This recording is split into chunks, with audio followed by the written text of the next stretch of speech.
Mesdames et messieurs, bonjour, bienvenue à notre rendez-vous dominical d'analyse et de commentaires de l'actualité de la semaine, dont voici le sommaire avec Ghislain Pierre et Sono.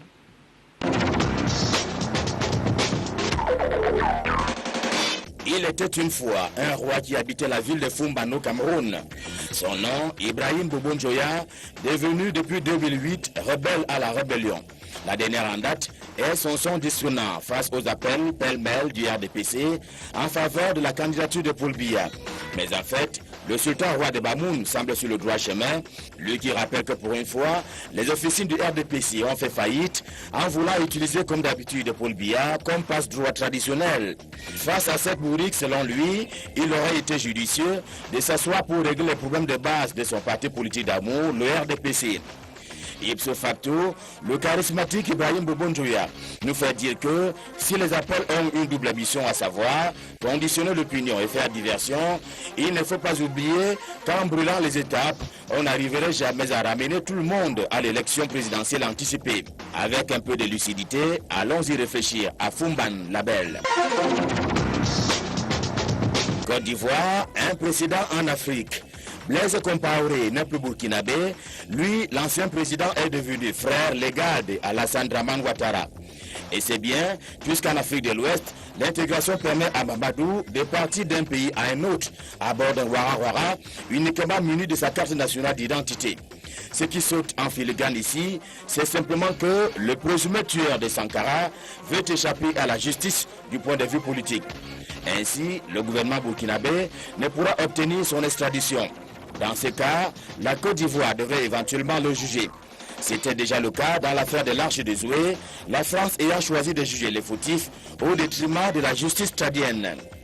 Et en N'Djamena, Soulé, le Camerounais, Soulé l'Africain, a dû nous confier qu'il comprend pourquoi certains chefs d'État préfèrent mourir au pouvoir. Cette émission est un rendez-vous hebdomadaire. L'émission est diffusée en direct et simultanément sur Canal 2 International, sur la radio Sud FM et sur la toile à l'adresse internet www.canal2international.net. Canal Presse, voici une émission qui donne un sens à l'actualité. Bon appétit à tous.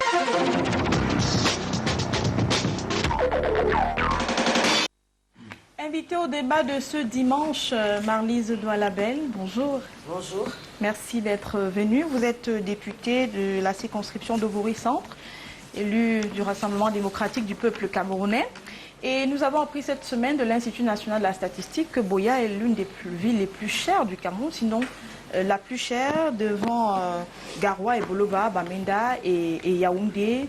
Vous connaissez des gens qui vivent dans cette ville. Comment faire pour baisser finalement le coût de vie dans cette ville?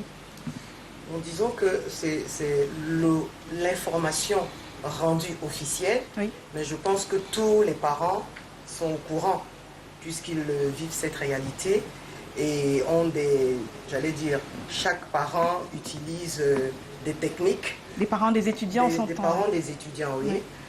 Des techniques qui consistent notamment à faire le marché à Douala avant que l'étudiant ne reparte. Mais pour le quotidien, quand même, ça doit être pénible pour les étudiants. Je pense que cette cherté de la vie doit être une conséquence peut-être du coût des loyers, la capacité d'accueil résidentiel n'étant pas suffisante. Donc il y a comme une surenchère sur les loyers. Alors vous dites, qu'est-ce qu'on peut faire? Oui. Parce qu'en fait, Buea n'est pas très loin de Douala, qui est le centre j'allais dire, commercial. Un gros pôle économique. Voilà, un gros pôle économique qui arrose un peu tous les environs. Mais je pense que notamment en investissant dans les cités universitaires, l'État en investissant dans les cités universitaires, cela pourrait certainement apporter un plus, mais également la régulation. Réguler le coût d'une chambre.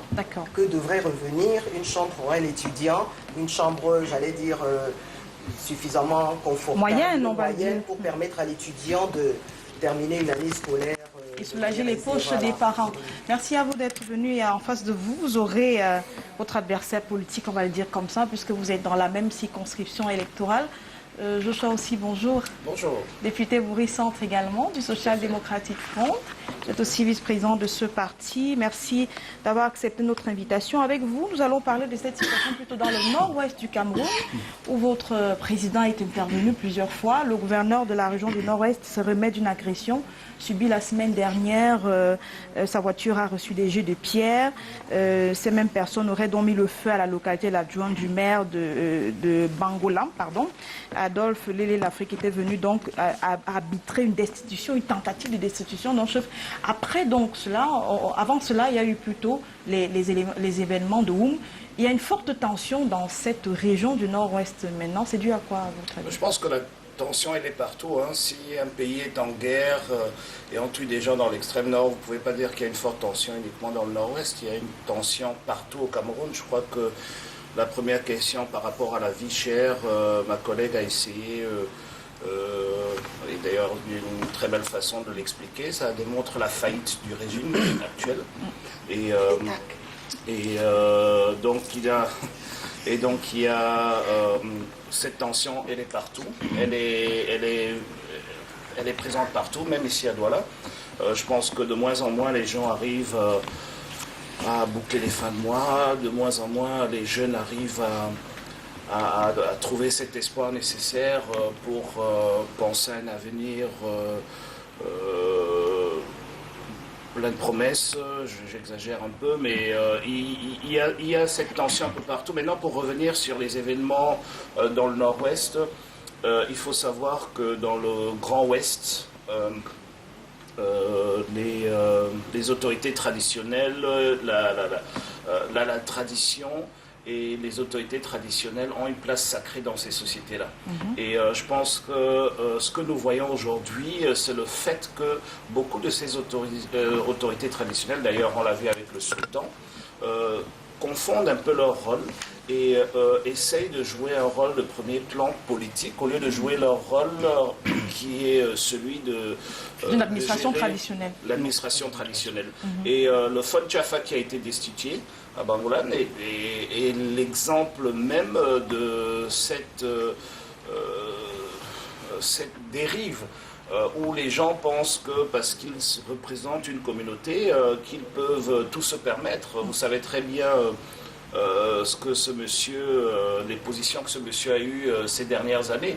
Malheureusement, je pense qu'il a un peu oublié son village et le village s'est rappelé qu'ils ont besoin d'un fon et sont passés par sa destitution. Maintenant, ce qui est arrivé avec le gouverneur est regrettable. Je pense qu'il faut trouver des voies et moyens pour baisser les tensions. Et pour baisser ces tensions-là, c'est la même chose qui est arrivée à Oum. Pour baisser ces tensions-là, il faut un grand dialogue national. Il faut que les gens commencent à apprendre à se parler, à respecter et aussi à comprendre vraiment d'où les problèmes viennent, au lieu de tout le temps venir en sapeur-pompier pour en sapeur-pompier, voilà, merci. Merci beaucoup à vous également. Emmanuel Atangana, bonjour. Oui, bonjour Carole, merci pour l'amitié et l'honneur que vous faites ma très modeste personne. Journaliste que l'on connaît très bien sur ce plateau. Merci à vous d'être venu. Une explosion de grenade au quartier Brazzaville a fait au moins 2 blessés, un militaire est aux arrêts. C'est ce que le quotidien Le Jour nous apprend. On a cru que c'était un attentat et il y a eu une petite psychose quand même dans la ville de Douala il y a quelques heures. Oui, il faut avouer que c'était un fâcheux incident qu'on peut facilement placé dans le registre des faits divers chez nous en journalisme. Et il s'agissait en fait de cette explosion qui, comme vous l'avez si bien dit, fait paniquer la foule parce que les premières informations que nous avons reçues faisaient état d'une kamikaze qui a laissé exploser chassage au quartier Brazzaville. On dénombrait déjà des dizaines de morts, des dizaines de blessés. Mais vérification faite après la descente sur le terrain des autorités sécuritaires de la région, notamment le régional de la police, le divisionnaire Raymond et Sogo, le colonel commandant la Légion de gendarmerie, le colonel Thomas Roger, Abessoula Mougoum. Il s'est avec eux, c'était une mauvaise manipulation d'une grenade laissée par un militaire en service ici à Douala. Mauvaise manipulation par ses frères.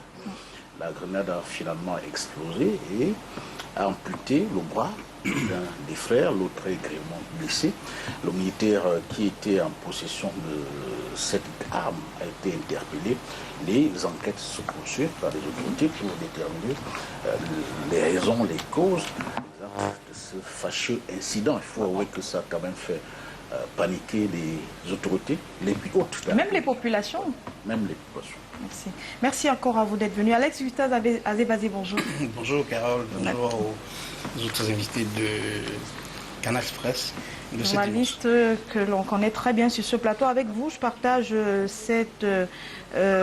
cette contribution d'un médecin dans les colonnes de mutation. Cette semaine, il a écrit « Médecin, soigne-toi toi-même » en parlant de la problématique de la prise en charge médicale au Cameroun avec le décès de ce jeune médecin, Dr Ngokana, remis au goût du jour donc dans les contributions dans mutation. L'Ordre des médecins, on le sait, avait déjà rendu son rapport en parlant des sanctions qui sont imminentes. Est-ce que cela peut suffire à régler un problème qui visiblement est systémique dans la prise en charge au Cameroun? Évidemment non. L'Ordre des médecins a certainement un rôle, comment je vais dire, interne de régulation de son corps, mais les questions qui sont posées dans ce cas-là, mais comme dans beaucoup d'autres, qui n'ont pas fait souvent l'objet d'une si importante attention à la fois de l'opinion, mais aussi de l'Ordre des médecins, c'est un problème systémique, vous l'avez dit, parce que voyez-vous, j'ai une position qui paraît très radicale sur cette question, notamment qu'on ne peut pas continuer dans une société comme la nôtre où les modalités d'accès aux ressources ne sont pas toujours équitables, demander que chaque citoyen ou chaque personne en situation de vulnérabilité qui se retrouve en face ou dans le système médical doivent préalablement payer avant d'être accueillis, pour avoir accès. C'est d'une inhumanité globale, d'une injustice forte, quelles que soient les raisons qu'on va donner, notamment celles liées, comme j'ai entendu dire, il m'a été opposé par un certain nombre de responsables, le fait qu'il faut équilibrer les recettes de ces instituts-là, ou bien de ces centres hospitaliers, qu'ils soient publics, surtout qu'ils sont publics, oui, en l'espèce. Je dis que la responsabilité de l'État, de la puissance publique, c'est d'organiser des mécanismes de solidarité. Et peut-être l'un des mécanismes, c'est la CMU. L'un des mécanismes qu'on semble refuser de manière incompréhensible dans ce pays, c'est l'institution d'une assurance maladie universelle, ou couverture maladie universelle, qui ne signifie pas que tous les citoyens auront, quel que soit leur niveau, le même niveau d'accès aux soins de santé. Mais c'est comment je vais dire, un instrument de base pour permettre aux couches les plus défavorisées, aux plus pauvres, ou en tout cas aux personnes, on peut ne pas être dans une situation défavorisée, mais avoir une difficulté conjoncturelle à un moment donné, quand on a ici, il faut d'abord être pris en charge, et ensuite on voit les conditions de gestion de cela. Donc, ceux qui l'ont fait ailleurs, même dans les pays les plus capitalistes, ne l'ont pas fait parce qu'ils ne savent pas pourquoi, ils ne savent pas comment on fait pour économiser de l'argent. Ils l'ont fait parce que la première ressource humaine dans un pays qui veut se développer, c'est le capital humain. Et la santé est le premier facteur du travail dans un pays. On ne peut pas dire qu'on veut qu'un pays se développe et on ne crée pas les conditions pour que les citoyens soient psychologiquement rassurés, que ce soit les parents, ou même les pouvoirs publics, parce que ce que je dis, ce n'est pas une opposition au pouvoir public, mais c'est une interpellation. D'accord. Bon, revenons peut-être à la tribune de notre ami le médecin. Moi, j'ai lu 2 ou 3 choses dans cette tribune qui me semblaient aller en contradiction avec un discours que j'ai entendu dans ce milieu. On dit, l'Ordre des médecins qui a pris à bras le corps cette question sur la base d'un certain nombre de pressions qui ont été mises, les interpellations de la presse, des médias, et puis peut-être de certains, des proches de la fin, on reprochait à l'Ordre des médecins de faire du corporatisme parce qu'on ne l'a pas souvent vu en première ligne. Mais curieusement, je lis dans la tribune de ce médecin-là que l'Ordre des médecins il suggère que l'Ordre des médecins doit être dessaisi du rôle de régulation professionnelle de son impérium, c'est des proportions extrêmement dangereuses parce que toutes les professions réglementées, qu'il s'agisse de l'avocature, qu'il s'agisse des experts, qu'il s'agisse des professions libérales, libérales, oui, ont vocation, et c'est la loi qui l'organise comme cela, à s'auto-réguler sur un certain nombre de questions. Merci beaucoup. Notamment les questions déontologiques et professionnelles. Merci Alex Gustave Azévazé. On termine avec vous. Trésor Aboya Manassé, bonjour. Bonjour Carole. Professeur titulaire des sciences politiques, directeur au ministère de l'Enseignement supérieur, analyste politique. Avec vous, la fin du règne de Issa Hayatou, on va le dire comme ça, à la FIFA, puisque un nouveau président est connu. Finalement, c'est quoi les défis de cette organisation qui régit, on va le dire comme ça, le football dans le monde? Je pense que deux aspects peuvent être évoqués. D'abord, comme vous l'évoquez, le Cameroun a eu l'honneur d'être à la manœuvre pour tourner la page de cette crise qui a englué la FIFA dans le scandale du siècle d'une corruption à très grande échelle. Avoir un compatriote qui a présidé la commission électorale. C'est l'inédit. Voilà, c'est l'inédit. Je crois que ces quelques instants, il a hissé le Cameroun dans un niveau de diplomatie qu'on n'a jamais atteint depuis quand même une quinzaine d'années. Je crois que... Une trentaine d'ailleurs. Je ne sais pas le décompte de 30 ans. 15 ans, ça me va, beaucoup plus. Je dis, on peut être fier de cette posture camerounaise par l'intermédiaire d'un de ses dignes fils. Mais de même, tous les yeux sont maintenant arrivés vers le nouveau président parce que ça ne va pas être facile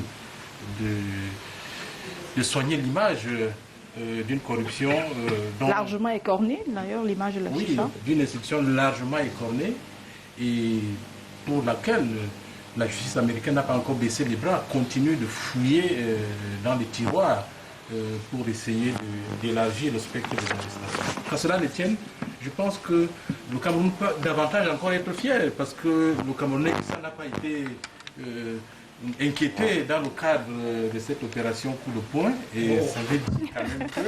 Pour une fois, on parle du Cameroun autrement en football, on va le dire comme ça. Voilà, ça veut dire que la corruption dans le domaine du football, c'est pour les autres et... Ce n'est pas l'objet du débat, Alex. C'est davantage plus compliqué que les Camerounais étaient fiers que ça puisse salir la France, mais pas davantage le Cameroun. Mais Gianni Infantino, le nouveau président, a clairement, dans son programme et pendant sa campagne, dit qu'un des exemples qui démontre à merveille le mal du football mondial, c'est les 20 millions de dollars qui ont été affectés à la FECAFOOT. Donc ça veut dire qu'il ne peut pas battre campagne sur un problème précis. Et ne pas l'aborder après son élection. Heureusement que ce n'est pas l'objet du débat, ou alors on parlera à la fin de cette émission. Merci à vous tous d'être venus. Voici le tour complet de l'actualité de la semaine, la revue de la presse de Harley Desbois-Ndébi.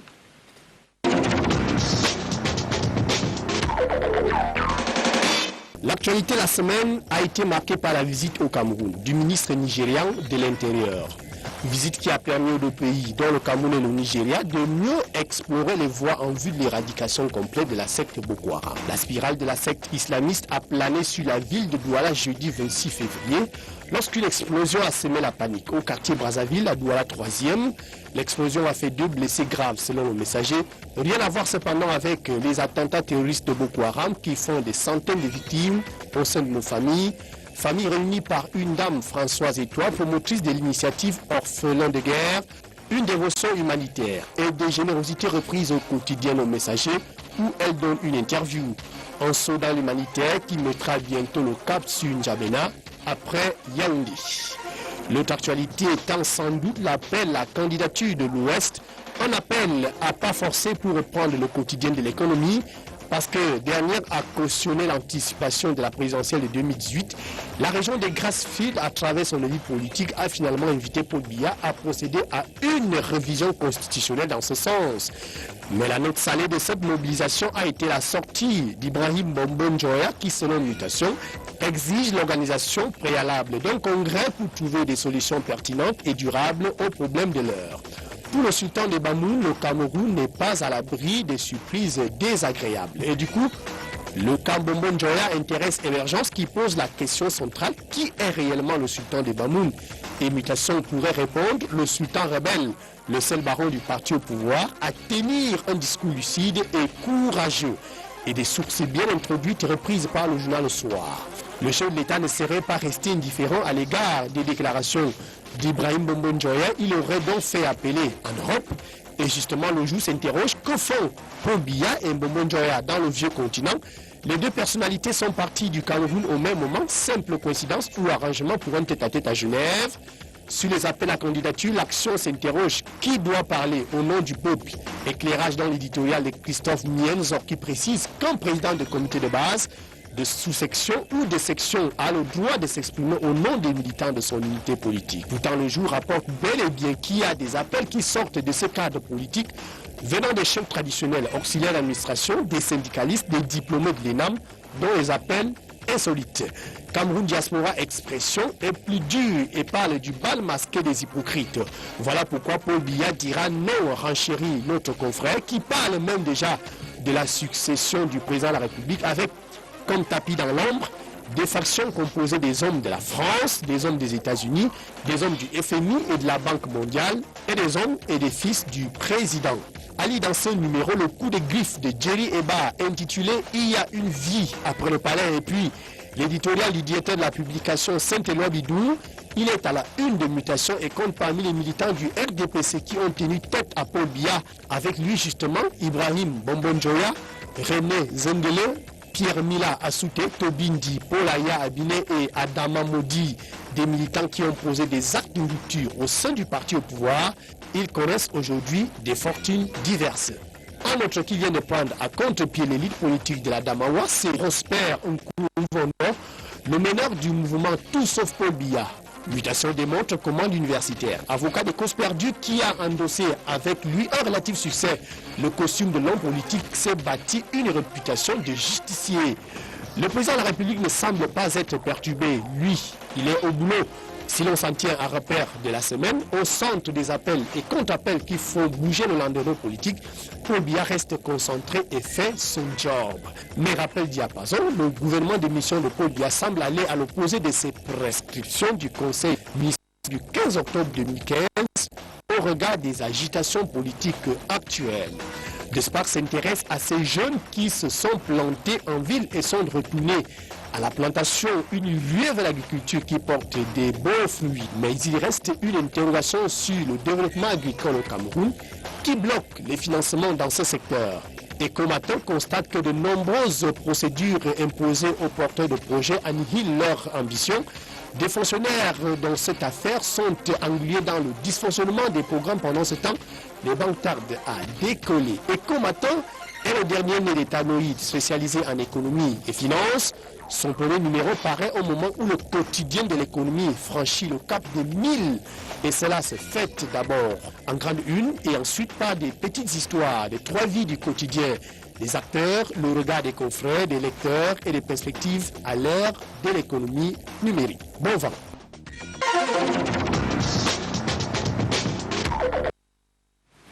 C'était parti pour une démonstration de force avec pour point de chute un appel à la candidature du président de la République à la prochaine élection que l'ouest du pays souhaite voir également anticipée. Et puis, il y a eu cette prise de parole du sultan Bombon Joya, sénateur, que l'on présente comme très proche du président de la République. Alex Gustave Azévazé, tout ce qui a été dit dans la presse, de cette allocution d'Ibrahim Bombon Joya, vous retenez quoi? Je retiens une analyse un peu forcée. Laquelle? Quand un militant et un cadre d'un certain niveau, je rappelle que le sultan Bombon Joya est membre du bureau politique du Rassemblement démocratique du peuple camerounais. Donc je ne le vois pas comme sénateur dans tout ce qu'il fait. Je vois un militant qui dit un débat comme celui-là, qui porte sur la meilleure candidature, la meilleure stratégie pour aborder les prochaines séances électorales, ça doit être discuté dans le cadre des structures du parti. Et la principale structure du parti, c'est le Congrès, à défaut d'être la structure resserrée qui est le comité central ou le bureau politique pour parler de ce parti précisément-là. D'accord.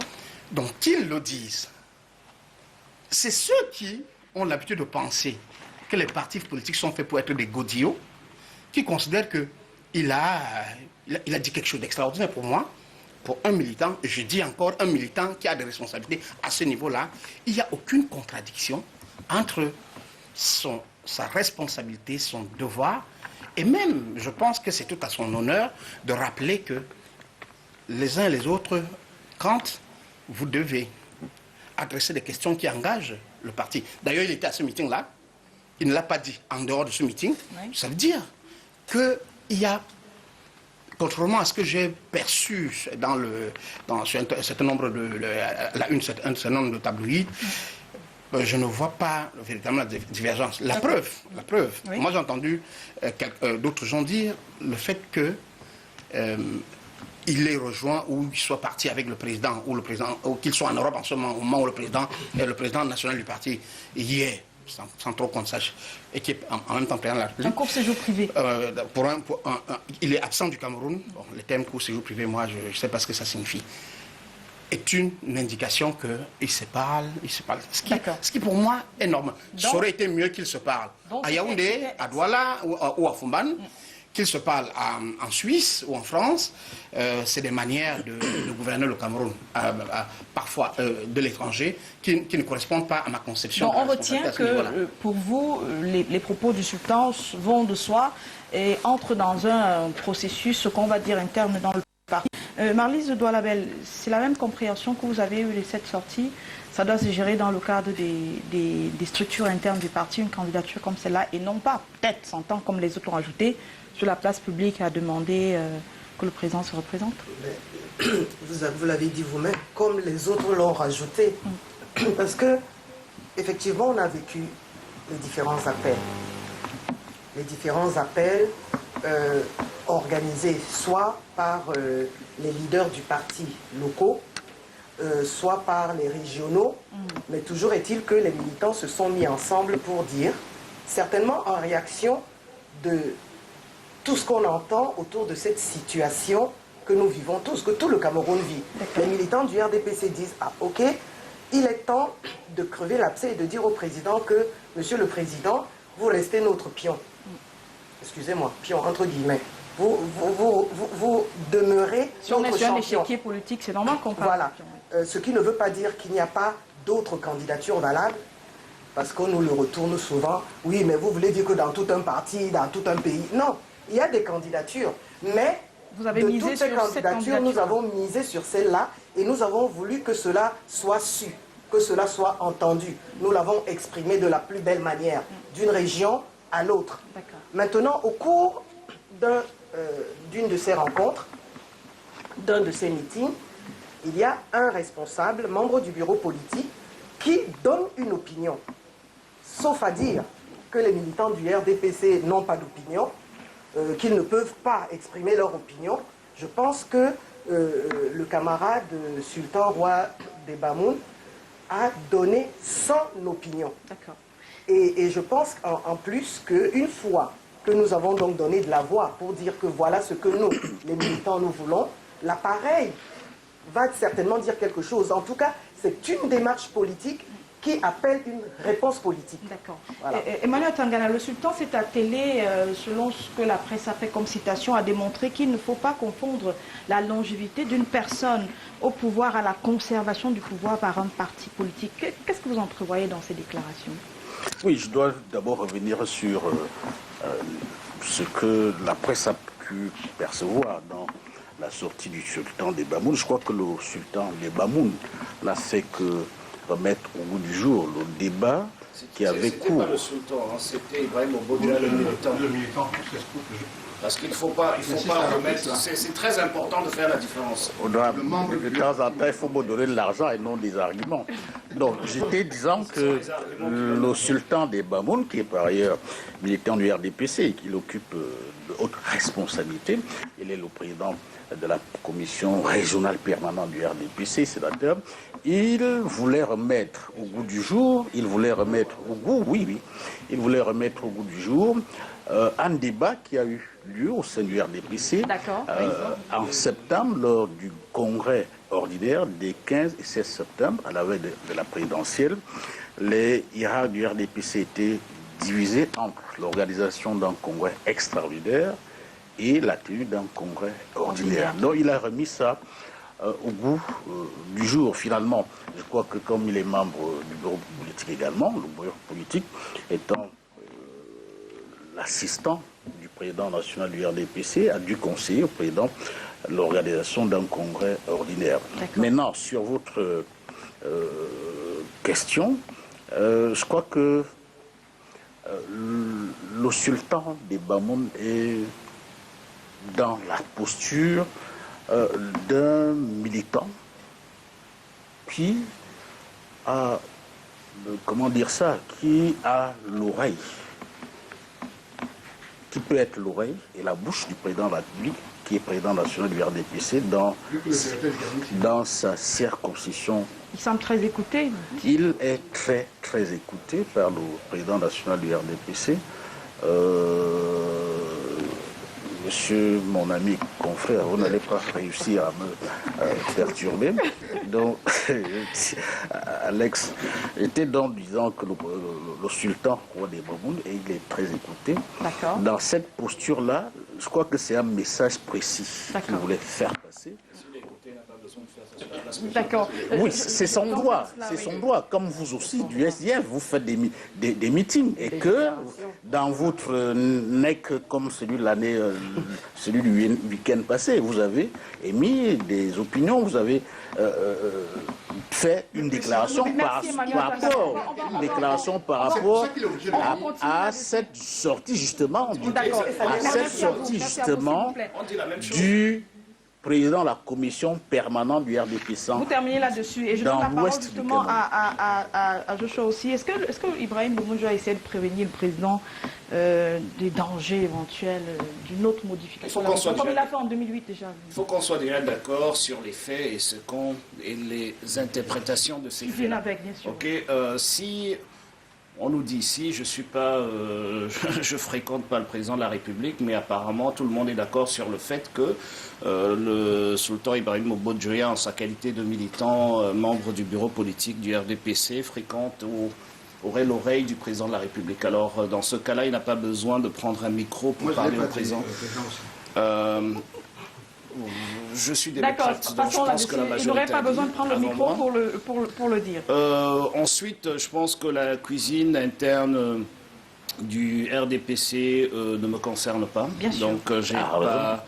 c'est pour ça que je parle avec vous de M. Boumoundja plutôt que de l'homme, le militant qui a Non, j'aimerais, je l'ai dit tantôt, je l'ai dit tout à l'heure, il faut faire une distinction entre le militant du RDPC, le sultan des Bamoun.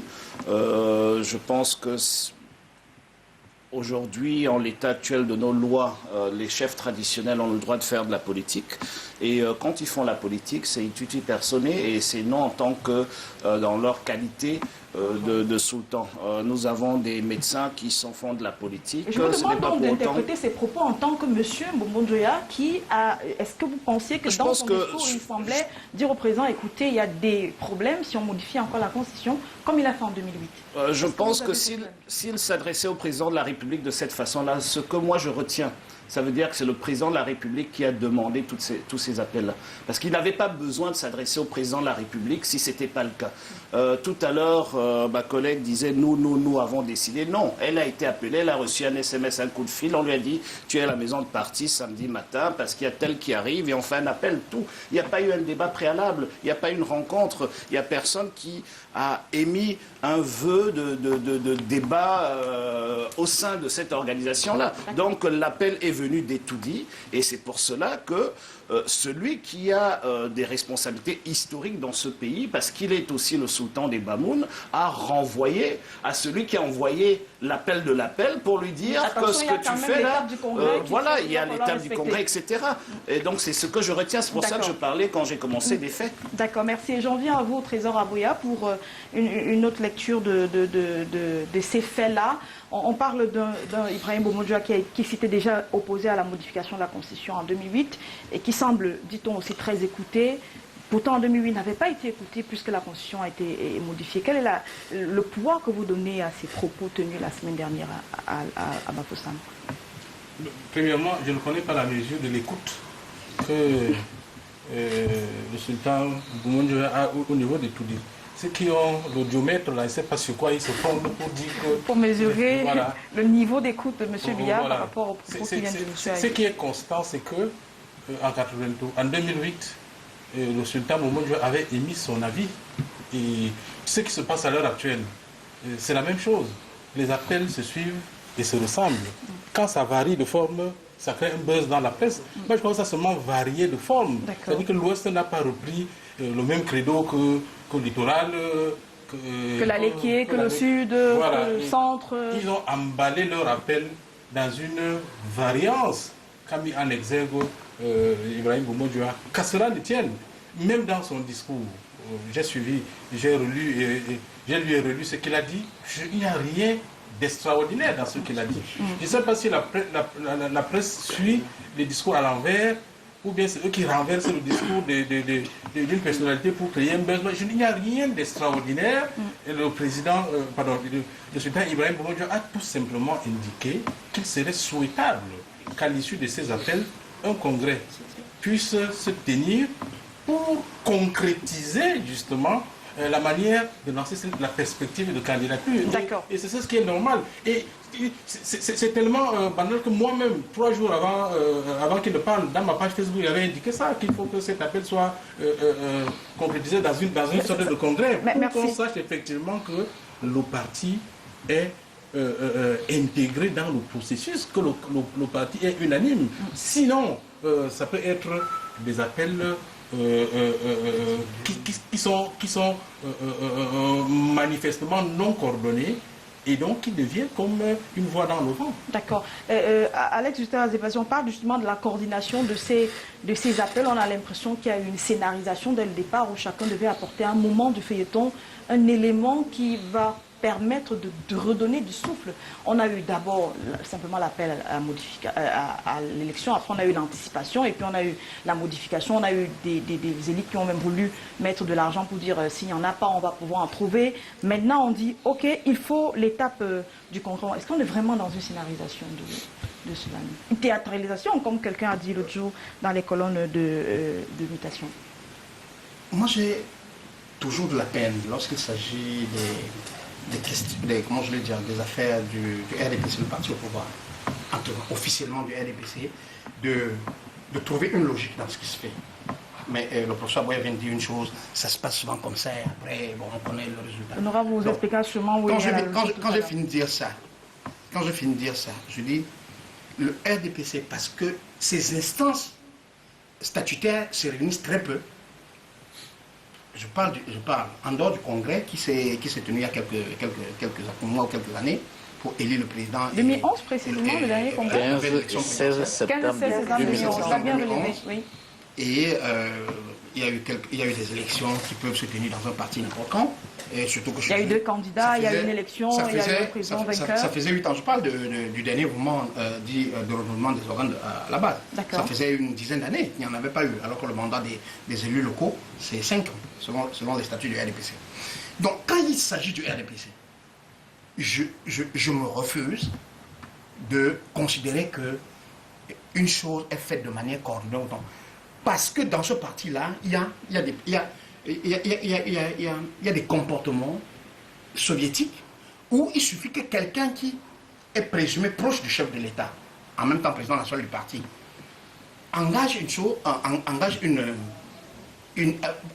porte une attitude, et du coup ça crée un réflexe pavlovien où vous voyez partout dans le pays des mouvements effet boule de neige.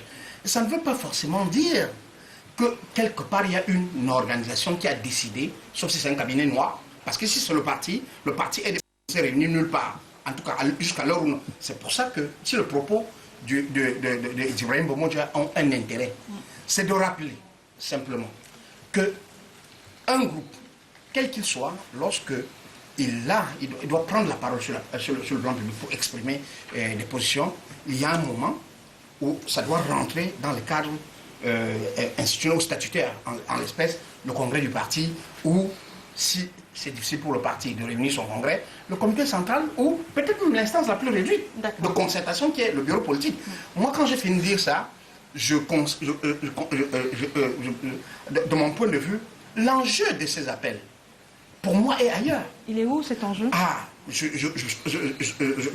En 30 secondes, vous le direz, c'est où l'enjeu? Moi, quand j'analyse et quand je regarde d'autres exemples qui sont passés dans d'autres pays, personne ne doute que le président de la République actuelle, qui est en même temps président national du RDPC, est assez avancé en âge. Certains disent même usé.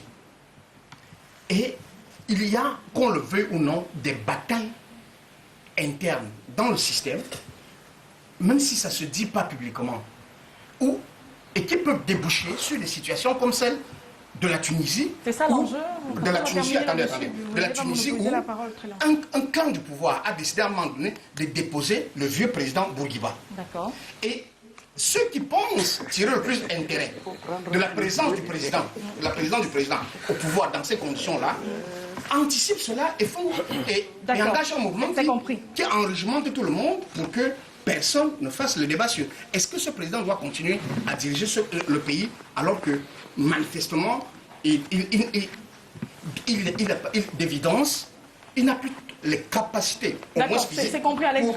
Vous avez bien expliqué là-dessus. Il faut demander à Alex s'il a aussi l'audiomètre ou quoi, un instrument de mesure pour mesurer les capacités du président à continuer à diriger le Cameroun. Est-ce que Alex peut nous dire comment il appelle cet instrument? Quels sont les indicateurs de ce que le pays va peut-être mal ou parce qu'il n'est pas dirigé? Que le président de la République Monsieur Atangana, je vous en prie.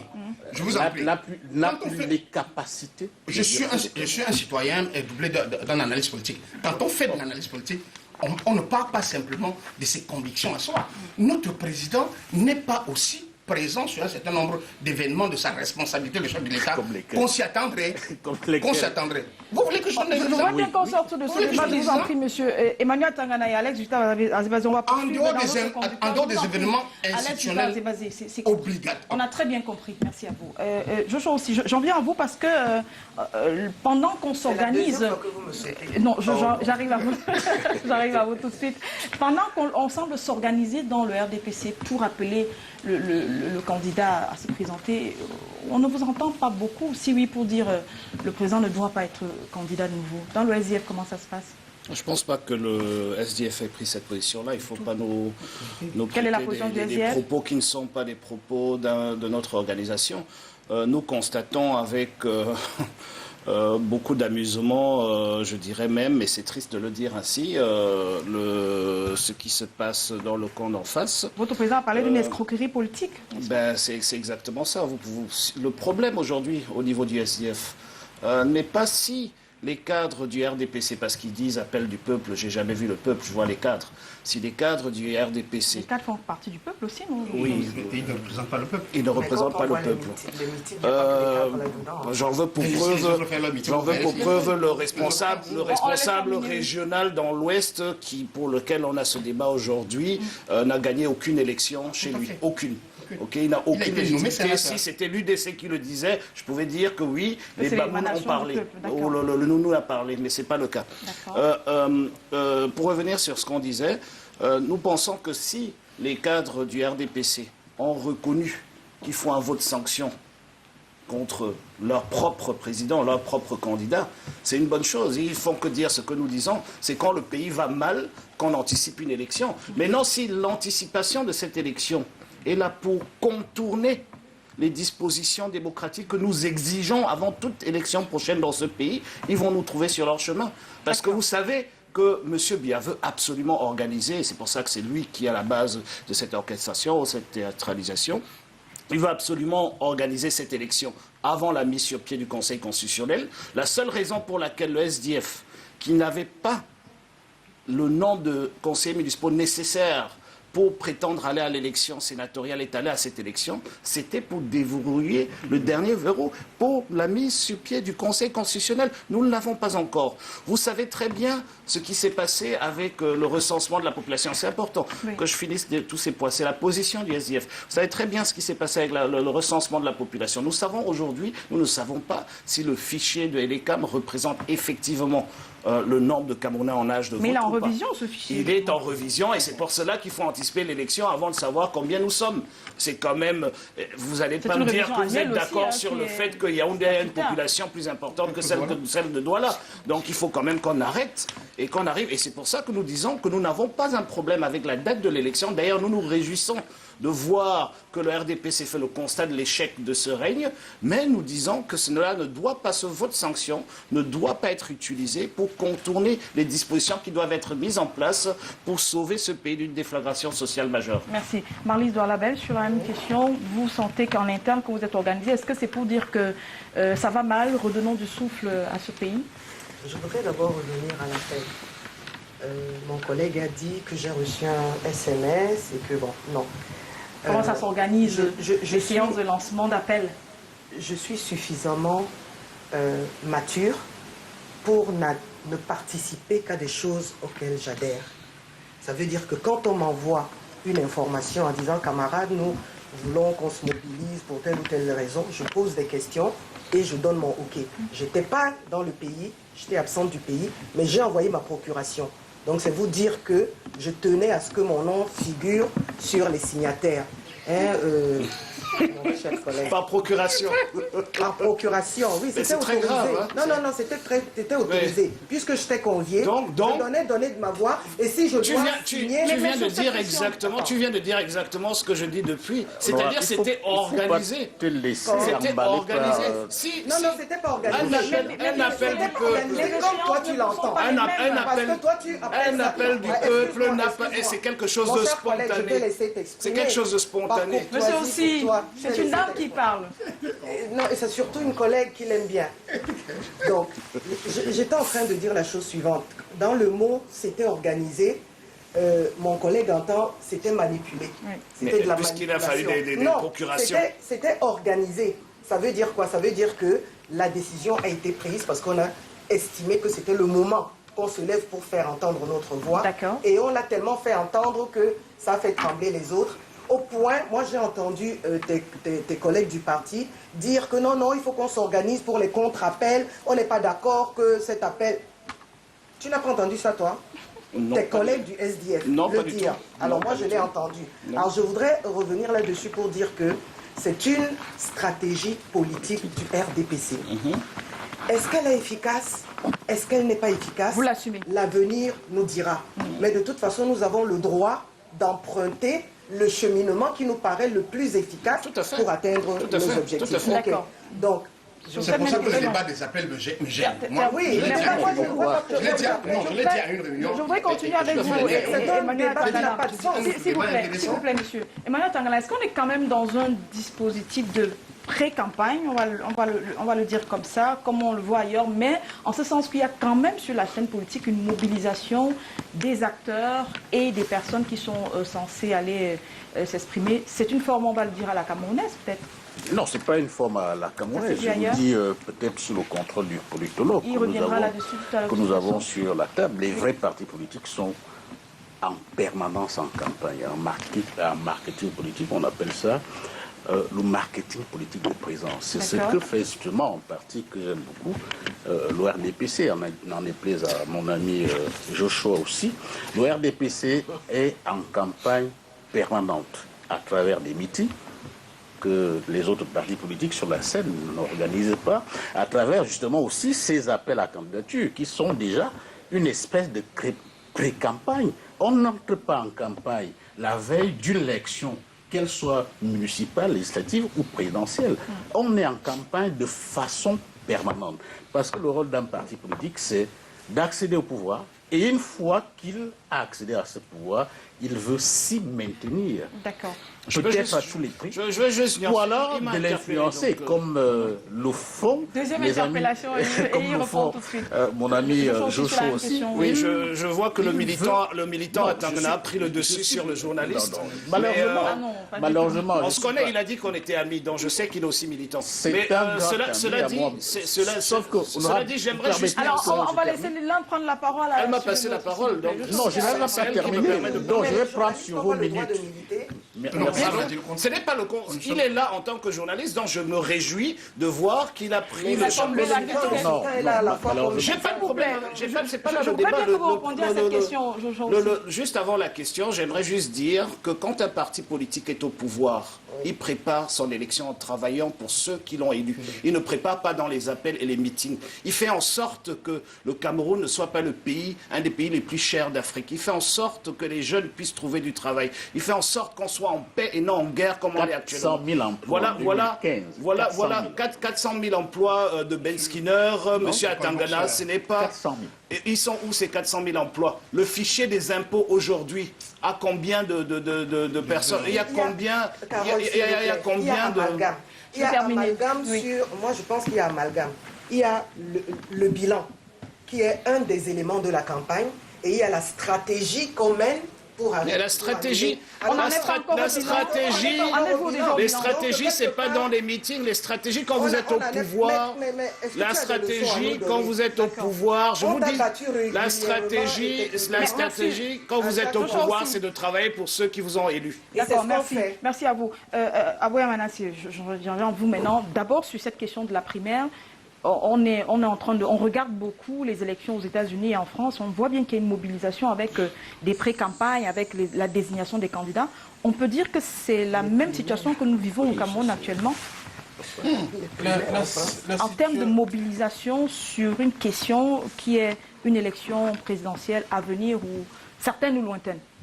Mais là, nous ne sommes pas dans une sorte de pré-campagne. On est dans les manœuvres politiciennes. Voilà. Ce sont des manœuvres. Et il me semble que chaque parti a le droit d'articuler les manœuvres par rapport aux objectifs insidieux ou latents. Donc je crois que les manœuvres participent de la spécificité du champ politique, qui est un champ concurrentiel, qui est un champ différencié. Chacun l'aborde avec sa méthode propre. Donc, à l'heure actuelle, tout ce qu'on observe, c'est qu'il y a cette mobilisation au sein du RDPC, il y a aussi des contre-appels qui sont lancés par d'autres acteurs politiques, par d'autres formations politiques, ce qui est normal, parce qu'il n'y a pas d'unanimité dans le champ politique. Chacun l'aborde avec la mauvaise foi qui est la sienne, avec la stratégie déstabilisatrice qui peut amener les uns et les autres à reculer. C'est pour ça qu'il ne faut même pas mal prendre le fait que John Fundi dise que c'est une escroquerie politique. C'est dans son rôle de railler un concurrent politique. Est-ce que vous pensez que les appels à candidature ont pris de court l'opposition camerounaise? Comment ça? Ça n'a pas pris de cours. La question au professeur Aboya, après je reviendrai à vous, s'il vous plaît. Naturellement, oui. Naturellement, Emmanuel Atangana l'a dit tout à l'heure, chaque parti politique est en campagne permanente, dans le marketing, dans la séduction permanente. Je pense qu'il revient aux autres, justement, de suivre le rythme. Et il me semble que Joshua aussi l'a indiqué tout à l'heure, qu'eux, ils sont prêts. Ils sont prêts à toute éventualité. Ça veut dire qu'effectivement, les uns et les autres sont en état de veille. Parce que chaque parti politique a une structure de veille qui peut lui permettre de structurer, justement, le calendrier politique dans une situation où les uns et les autres n'ont pas toutes les données. Donc je pense que nous sommes là dans le jeu des acteurs qui est un jeu, pour l'instant, qui est régulier. Il n'y a pas encore de... Il n'y a pas encore de carton jaune à sortir. Non, je voulais quand même simplement dire que c'est extrêmement gênant dans un pays qui aborde une situation complexe comme celle de l'insécurité diffuse, marquée par ce qui se passe dans la partie nord de notre pays, l'extrême nord, qui est marquée dans un pays qui est sur le plan social, est aujourd'hui marquée par une grande difficulté pour la majorité à accéder aux biens et aux services essentiels. Qu'il s'agisse de l'éducation, qu'il s'agisse de la santé, ou qu'il s'agisse même de la communication, des moyens de déplacement. Qu'on nous occupe autant de temps pour parler de ce que le professeur Aboya a appelé tout à l'heure les manœuvres internes aux politiciennes, à un moment donné. L'analyse que je fais en tant qu'acteur, en tant que journaliste, mais doublé d'acteur civil, c'est que le RDPC, dans sa stratégie d'empêcher, de masque, empêche en utilisant ce genre de pratiques ou de méthodes, qu'il soit fait rigoureusement le bilan de la mandature qui a été ouverte, et on est pratiquement à moins de 2 ans de la fin de ce mandat. Parce que quand on porte la discussion ou le débat en occupant les médias à parler des appels, et on vient avec d'autres qu'on appellerait des contre-appels, on induit que le débat politique portera sur faut-il que Biya soit candidat ou qu'il ne soit pas candidat. Alors que le débat, c'est, en tout cas à mon avis, en tant que citoyen, est-ce que son bilan est est-ce que le bilan de Biya, de 2011 à 2018, où nous attendons l'élection présidentielle, parce que rien sur le chemin. Merci, c'est vraiment compris. Et la société civile réunie à Yaoundé la semaine dernière a rappelé que l'article 6 de la Constitution indique très clairement les conditions restrictives dans lesquelles il peut y avoir une élection anticipée dans ce pays. C'est en cas de décès du président de la République, c'est en cas de décès, de démission volontaire du président de la République, c'est en cas de démission d'empêchement constaté par le Conseil constitutionnel qui n'est pas encore mis en place. Et nous avons appelé à mettre en place le Conseil constitutionnel parce qu'on ne peut pas continuer avec la légalité des lois et des actes, les actes du gouvernement et du Parlement. Je voulais dire 2 choses précisément. Premièrement, l'amplification. Nous menons notre jeu. L'amplification est faite par les autres. Mais c'est vous qui mettez ça dans les médias. Qui met ça dans les médias? Moi, quand j'ouvre Cameroun Public chaque matin, Marlise, je vois l'appel d'un groupe. Ça veut dire que les médias sont non. Et c'est nous qui inscrivons ça dans notre agenda. C'est ça? Parce que nous, on s'en saisit, on en parle. Ça, c'est la première chose. On sait très bien comment ça marche. La deuxième chose, c'est que moi, ça ne me choque pas du tout. Parce que tout cela booste le débat démocratique. Mais non, il n'y a pas de débat là. Mais oui, mais puisque par exemple, ça a donné l'occasion... On ne parle pas, on ne dit pas. Ça a donné l'occasion à la société civile de se réasseoir pour parler sérieusement et pousser. Vous comprenez? C'est très bien. Je veux dire que ça là, c'est pas gênant, c'est pas ça qui est gênant. Le moment venu, il sera question de faire le bilan. Du bilan, parce que là, ça sera la campagne. Mais pour l'instant, nous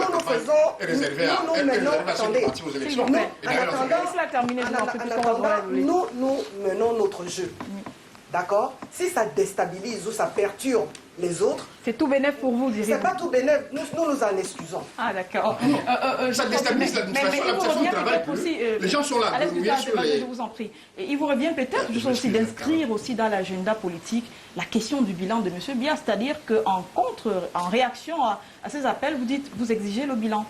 Déjà, avant d'arriver au bilan, qui est une exigence permanente, avant d'arriver à ce bilan-là, j'aimerais quand même faire remarquer que ceux par qui l'appel est parti, et je précise que cet appel est un effort concerté d'un groupe ou d'une personne pour régler un problème politique précis. Parce que le risque politique de cet appel est tel que si ça passait par un congrès, il n'y en aura pas eu. Je le dis pourquoi. Parce que s'il arrive quoi que ce soit aujourd'hui au président de la République, président national, candidat naturel du RDPC, le RDPC est disqualifié de la prochaine élection. Parce qu'ils nous ont tous dit que c'est le seul capable.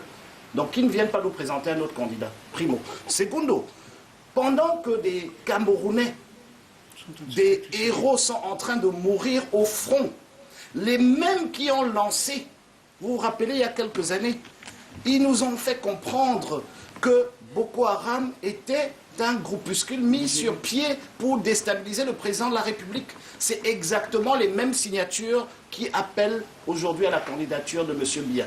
Donc j'en déduis que M. Biya était derrière les insinuations disant que ce sont les ressortissants du Nord qui entretiennent Boko Haram pour déstabiliser ce pays.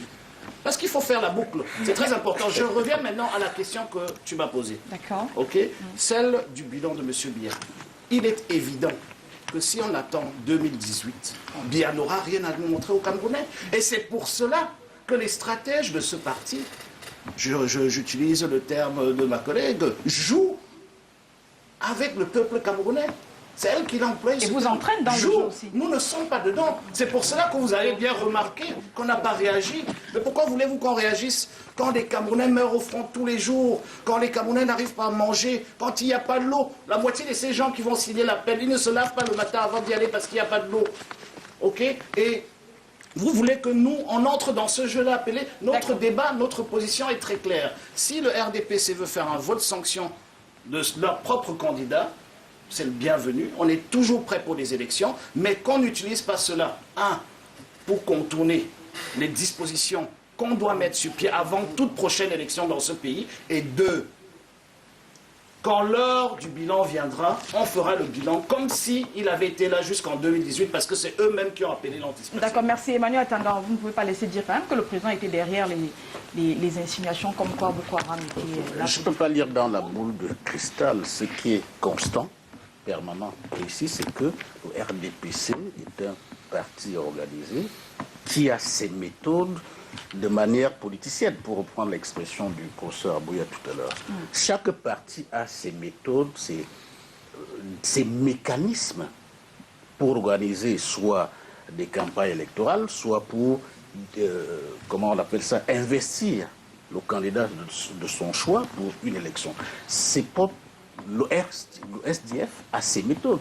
Je me rappelle que dans le SDF, il y a les primaires que ce parti organise.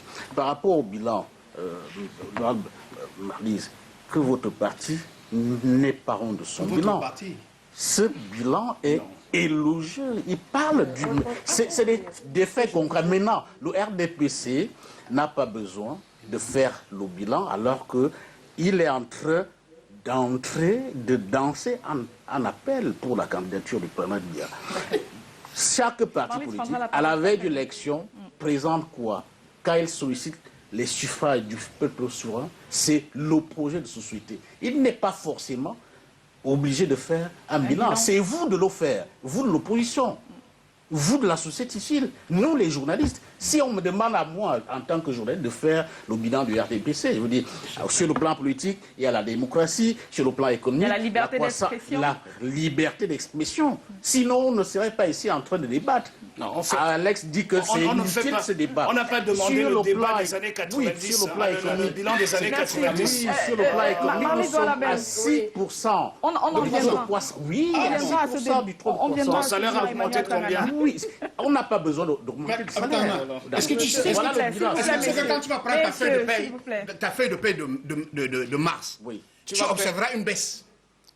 Mais pourquoi il t'intimide? Avec le décret, avec le décret du 16 février. C'est mon salaire. Est-ce que tu sais ça? C'est mon salaire. S'il vous plaît, on n'en est pas là. Je vous en prie. Vous ne voulez même pas. Vous m'embêtez-moi. Et le S'il vous plaît, je vous en prie. Je vais lui donner la parole à elle parce qu'on ne peut pas parler de ce décret du 5 février. Ici, vous le savez très bien. Oui, on ne peut pas encore en parler, je vous en prie. C'est moi qui mets les questions à l'ordre du jour. Et elle n'est pas à l'ordre du jour, cette question. Marlise Douala-Bel, allez-y. Mais on n'est pas à l'école, là. Je sais. Quand tu invites un militant du RDPC en tant que journaliste, on ne sait pas lever pour partir. En attendant qu'il montre sa carte de sortie, il faut répondre aux questions. Mais avec que les bilans sont positifs, moi je prends un exemple qui m'a en tant que citoyen, en tant que travailleur. J'ai quelque chose d'important à vous dire. Marlise. D'abord, moi, je ne joue pas avec le peuple et le RDPC ne joue pas avec le peuple. Quand facile. j'ai parlé de jeu, j'ai parlé de jeu. On n'est plus là. Non, mais il fallait quand même que je réagisse. Tu as vu ce que tu as fait? Mais oui, on n'est plus là-dessus. Tu as vu ce que tu as fait? Ce que tu as dit, tu as dit. Deuxièmement, je voudrais dire que ce n'est pas parce que l'opposition est, j'allais dire, perturbée, tétanisée, personne n'est tétanisé que nous allons nous arrêter. Mais personne n'est tétanisé. Nous continuons dans notre dynamique et je suis persuadé que eux, ils ont certainement des tas de dysfonctionnements, en augmentant les cotisations sociales des employés. Pourquoi? Parce que je sais. Et le type qui parce qu'il n'y a pas que lui. C'est un dirigeant syndical, je sais de quoi je parle.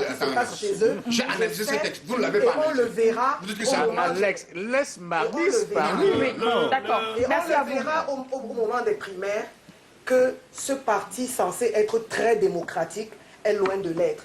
Monsieur aussi, on attend vos primaires. Il n'y a pas de Voilà. problème. Et Les vous êtes primaires, en train de nous se- n'avons et nous vous n'avons verrez. jamais eu une contestation venant des primaires en 26 années d'existence. Oui, mais c'était pas pour, c'était pas pour Peut-être parce qu'on n'avait pas aussi objectif beaucoup de candidats face à Pardon, l'élection. non, non. Peut-être on Mais il y avait avait même beaucoup de personne. candidats. Il y avait personne. Les primaires chez nous sont ouverts. Il y a certaines conditions. Il faut remplir certaines conditions. Tous ceux qui remplissent ces conditions ont toujours pu Très se peu de présenter. militants ont pu remplir ces conditions. vous. Non, les conditions sont très Monsieur, simples. si vous n'y êtes pas Il faut encore. militer, il faut Nous n'y être sommes pas militant encore. depuis 3 ans, il faut être à jour avec ses cotisations. Il faut pas.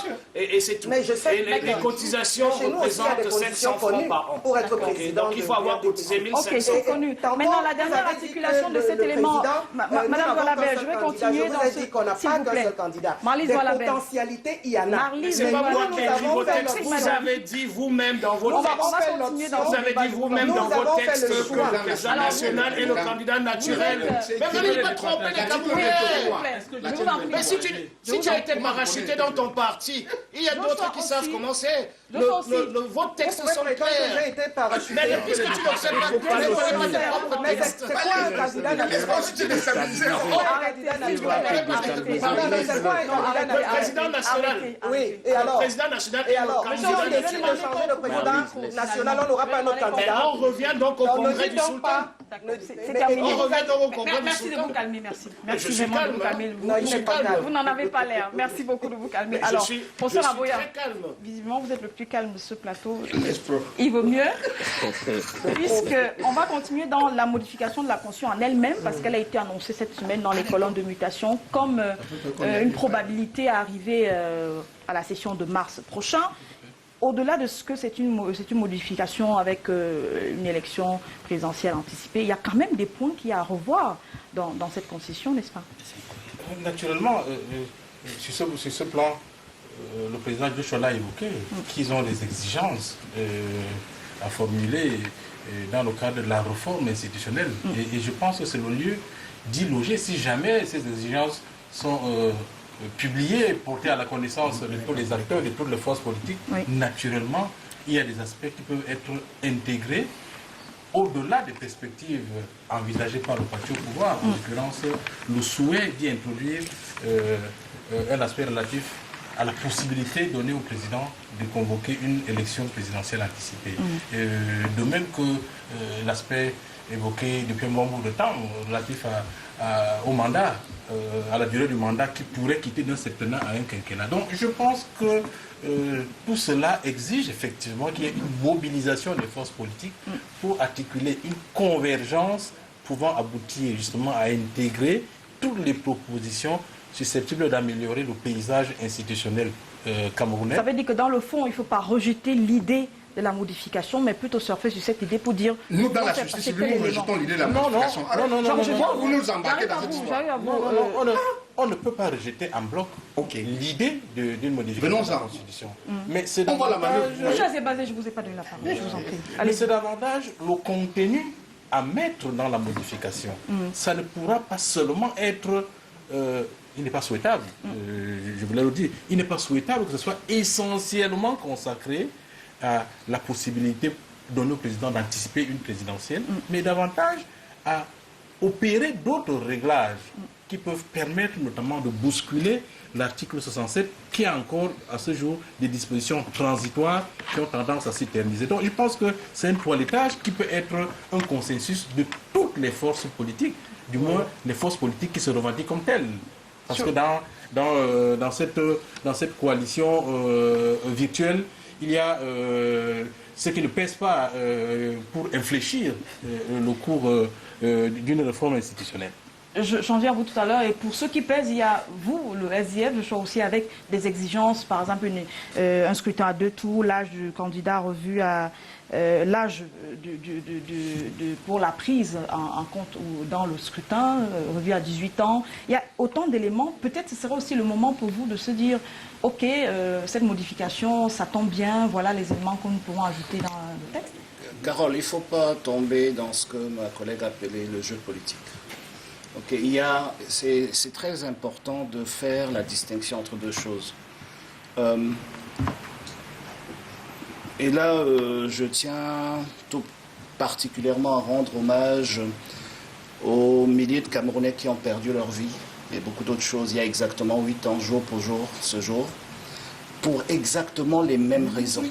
Parce qu'on veut absolument avoir une personne à la tête de ce pays qui n'a pas l'onction du peuple, qui n'a pas la légitimité populaire nécessaire. Et donc on essaye de passer par des voies et moyens. Avec 70% à la dernière on ne élection vous a pas donné la parole. Ben Ali a eu, le candidat Ben Ali a eu 94% et il est parti juste après. Ben Ali a eu 94%. Terminé, je vous donnerai la parole juste après. Donc c'est juste pour dire que c'est cette manipulation de la Constitution pour ce but-là. C'est ce que nous décrions. La position du SDF par rapport à l'aménagement de la Constitution pour y mettre des dispositions démocratiques, finalement démocratiques, pour sortir du multipartisme et pour entrer en démocratie, date de 2007. Ces dispositions sont connues de tous. Bien sûr. On les a publiées, on les a commentées, il y a eu des débats dessus, même dans votre chaîne, etc. Donc, il ne faut pas confondre les deux. Mais maintenant, s'il y a l'ouverture sur un débat, malheureusement, le RDPC, malheureusement pour le peuple camerounais, le RDPC a une majorité obèse au sein du Parlement. Et donc, s'il passe par ce forcing-là pour ouvrir le débat sur la Constitution, ils nous trouveront en face. Parce qu'il faudra qu'on mette préalablement toutes ces dispositions qui rendraient ce pays finalement démocratique. Vous ne pouvez pas être dans un pays où les mêmes consciences nous disent qu'une fille peut se marier à 15 ans et les mêmes nous disent que pour que cette fille, qui est finalement à 20 ans, maman de 3 enfants, n'ait pas encore le droit de voter. Donc il faut qu'on arrive... Plutôt à 20 ans. Qui votera plutôt à 20 ans. Donc il faudrait qu'on arrive à être cohérent avec ce que nous voulons et qu'on arrête de manipuler la Constitution juste dans le but de garder M. Biya au pouvoir. Merci. Réponse, et j'arrive à vous. Réponse de La réponse est que révision de la Constitution, je pense que ça peut être bénéfique. Parce que, étant une nation en construction, nous avons besoin effectivement de ces toilettages.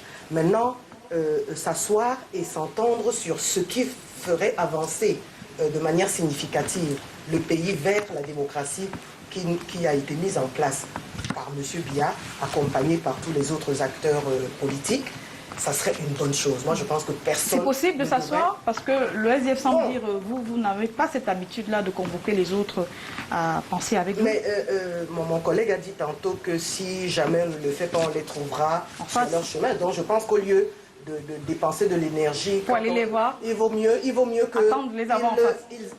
Comment dirais-je, ils interactent d'abord pour essayer d'obtenir cela, parce que moi je pense que c'est important. C'est très important qu'on s'attende sur qu'est-ce qui pourrait nous faire avancer de manière significative et donc mettre le maximum de ces aménagements dans cette révision. D'accord. De la Constitution. Alex Jutava, vous dites que vous êtes contre, on ne touche pas à la Constitution.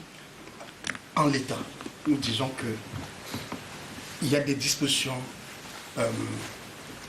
qui auraient pu permettre d'organiser un meilleur contrôle de l'utilisation des mandats qui sont donnés à différents pouvoirs exécutifs, c'est-à-dire le gouvernement, la présidence, le pouvoir législatif, le Parlement et d'autres, qui ne sont pas mis en place, parmi lesquels le Conseil constitutionnel, qui est prévu depuis 16 ans, il n'est pas mis en place.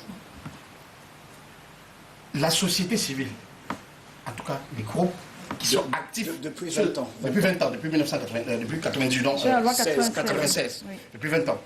La société civile, en tout cas ceux qui sont actifs sur les questions des droits de l'homme et de la démocratie, estiment que sa mise en place doit être le préalable à tout autre... C'est ce que vous exigerez si la question de la modification de la Constitution... Sa mise en place, parce que c'est prévu dans la Constitution, c'est une institution importante dans... comment je vais dire, la régulation. C'est la plus importante. C'est d'ailleurs la plus importante.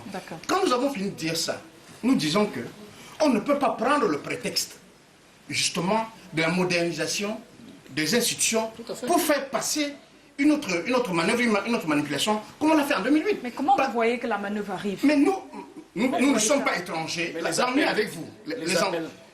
Ce qu'on fait là, le débat qu'on fait, et dans lequel on entraîne et on occupe les esprits, ça vise quoi? Ça vise la place d'un seul individu dans ce pays, c'est-à-dire du président Biya. Et quand on a fini, et chaque fois que vous entendrez, on veut faire une modification de la Constitution, c'est pour créer les conditions pour que le président Biya, pour qui je n'ai aucun problème personnel avec lui en tant que citoyen, mais comme c'est notre président, j'estime que ce pays a besoin de se régénérer davantage. Et pour se régénérer, on ne peut pas nous faire croire et que des gens, des compatriotes sérieux nous disent que l'avenir de ce pays, c'est le président Biya. L'avenir de ce pays ne peut pas être le président Merci Biya. pour votre point de vue. Emmanuel Atangana, on parle beaucoup de l'introduction d'une disposition... On peut revenir sur... J'arrive à vous, s'il vous plaît. Emmanuel Atangana, on parle beaucoup de l'introduction d'une disposition pour le poste de vice-président au Cameroun dans une éventuelle modification de la Constitution. Pour vous, ça semble se poser comme une nécessité? Je n'ai pas encore lu cette proposition, mais... Elle n'existe nulle part d'ailleurs. Je n'ai pas encore lu cette proposition, mais si elle existe, je crois que ce sera une avancée dans la modernisation des institutions républicaines. Je crois, dans l'opinion, on se dit que le président de la République doit être élu dans le même ticket que le vice-président pour copier aussi un peu... On est sorti de l'État fédéral. Le système américain, sauf que l'État américain est un État fédéral. Le Cameroun n'est pas un État fédéral, le Cameroun est un État unitaire décentralisé. Maintenant, je suis pour une révision de certaines dispositions de la Constitution. Quand on dit réviser, dans l'opinion, on croit qu'on va reprendre les 69 articles qui constituent la Constitution camerounaise actuelle. C'est au moins 2 ou 3 articles. C'est au moins 2 ou 3 articles qui doivent, à mon sens, être touchés. Par exemple, l'article 6, qui touche à l'élection présidentielle, par exemple. Peut-être aussi, là, je peux être d'accord avec mon ami l'honorable Joussi par rapport à l'âge électoral, quand même aussi. Le président lui-même a parlé de la génération Android. Je crois qu'à 18 ans, quand même, les jeunes participent déjà au débat politique. Il est temps, quand même aussi, de les faire participer entièrement à ces débats politiques et même politiciens en allant choisir librement leurs représentants. J'avais pour chuter 2 observations à répondre d'abord à l'honorable Joussi qui a dit que le président Paul Biya, dans l'état actuel, ne pourrait pas être candidat du RDPC si jamais cet article, le fameux 27 du RDPC, est encore en vigueur. Le président national du parti reste le candidat naturel de ce parti. C'est pour ça, justement... J'ai jamais dit ça. Vous l'avez dit, peut-être. Non, tu m'as mal compris. C'est justement la raison pour laquelle certains membres du parti, comme le sultan, demandent la tenue d'un congrès extraordinaire c'est exactement ma compréhension. Qui pourrait donc apporter un amendement à ce fameux article 27 des statuts du RDPC. Que le président national ne soit plus pour que le président national, par exemple... Le candidat, tout simplement. Le mot naturel n'existe pas dans les textes. D'accord. D'abord, mon cher collègue, je ne saurais être un parachuté du RDPC. Parce que je milite depuis 30 ans et de manière sérieuse. Ce que j'essayais de te dire, c'était de revenir sur ta conclusion, à savoir si nous présentons un autre candidat, vous ne serez pas d'accord parce que nous avons dit que seul le président Paul Biya peut être candidat du RDPC. J'ai jamais dit qu'on ne serait pas d'accord. Hein. Je ne l'ai jamais dit. Je vais utiliser le terme de ton camarade de parti. Maintenant, continuons. J'ai dit que c'était un risque politique parce que toi-même, tu nous as dit ici que c'était le seul champion capable Ce n'est pas le seul. Je n'ai pas dit que c'était le... J'ai dit c'est le champion. Tu as donné une procuration pour cela. Si tu as un vivier, tu as un vivier de candidats. Tu as le droit de faire un classement de tes candidats. Tu es quand même intelligent. C'est pas facile à comprendre. Parti socialiste à l'UMP. Vous n'êtes pas militant de RDPC, donc vous ne pouvez pas savoir s'il y a là-dedans. Merci à vous. Justement, notre rôle, c'est de voir s'il y a de la démocratie dans les partis politiques. Au RDPC précisément, on n'a jamais vu, ni avant, ni après un congrès, des candidats, des potentiels candidats exprimer leurs ambitions et des programmes. Et ça a gêné le RDPC en quoi? Non, c'est pour ça que vous ne pouvez pas venir. Non, mais vous ne pouvez pas parce que vous êtes... C'est interne au RDPC. La société, s'il y a quelque chose qui fonctionne mal dans ce pays et qui régule mal, c'est bien la société civile. Parce que vous avez toujours voulu flirter avec toutes sortes de choses et au finish, vous réapparaissez comme ça quand... Non, c'est pas normal. Mais c'est normal d'ailleurs que la société civile ne soit pas... S'il vous plaît. Non, quand il s'agit des questions fondamentales, comme celle de la stabilité des institutions, vous trouverez des gens dans la société civile qui vous diront on ne peut pas chaque matin, pour les intérêts d'un clan politique, vous faites partie de je vais permettre à M. Abouya poursuivre cette partie. Je vous donne la parole parce que vous vous êtes laissé distrait par les messieurs qui ont grignoté votre temps de parole. Trésor Abouya Manasseh, je termine avec vous sur cette question. Les dirigeants femmes, qu'est-ce qu'on retient donc finalement de tous ces débats cette semaine? Dans le RDPC, ça bouge beaucoup. Dans l'opposition, on se dit, on attend, on regarde. Mais il y a surtout une certaine, on va le dire comme ça, une certaine opposition, ou alors des partis qui ne sont pas du RDPC, mais qui font partie d'une plateforme gouvernementale, qui y sont, et qui sont un peu dans l'expectative et qui attendent. Est-ce qu'ils peuvent jouer les troubles faits d'un camp comme dans un autre? Je parle là de l'UNDP, du FSNC, et de l'ANDP et de plein d'autres partis qui ne se sont pas encore vraiment prononcés sur cette affaire de modification de la Constitution ou d'appel à la candidature? En réalité, ils n'ont pas à se prononcer parce qu'ils sont dans une alliance. Or, quand on parle d'alliance, ça veut dire que c'est une sorte d'entente contractuelle. Et donc ils sont d'accord avec les positions et contractée.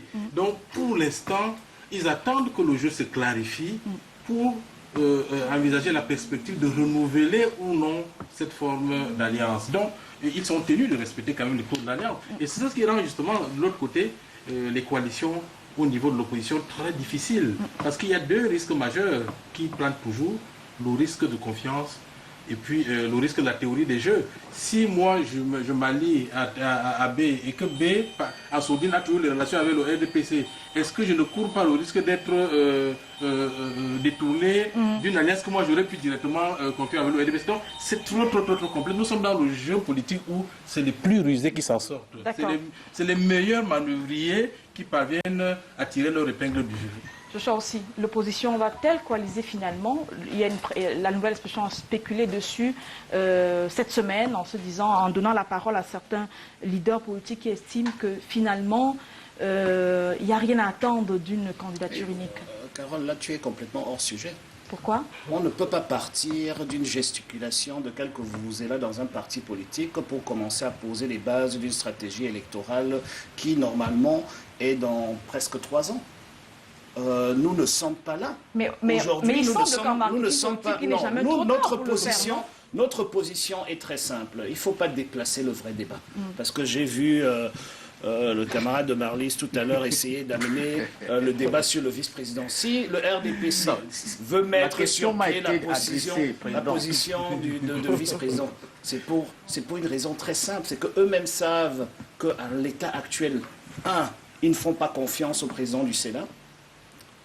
Voilà les faits. Ils ne font pas confiance au président du Sénat. C'est pour cela qu'il y a ces appels. 2, ils proposent un poste de vice-président qui finit le mandat. Ça veut dire quoi? Ça veut dire qu'ils sont eux-mêmes conscients que le président est incapable de finir un mandat.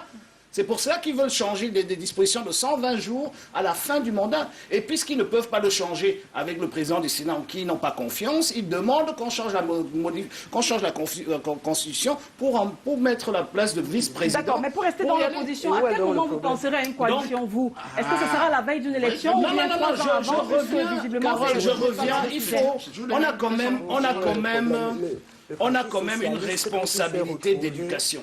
Okay? Et cette responsabilité d'éducation, Marlis, s'il te plaît. Oui, excuse-moi.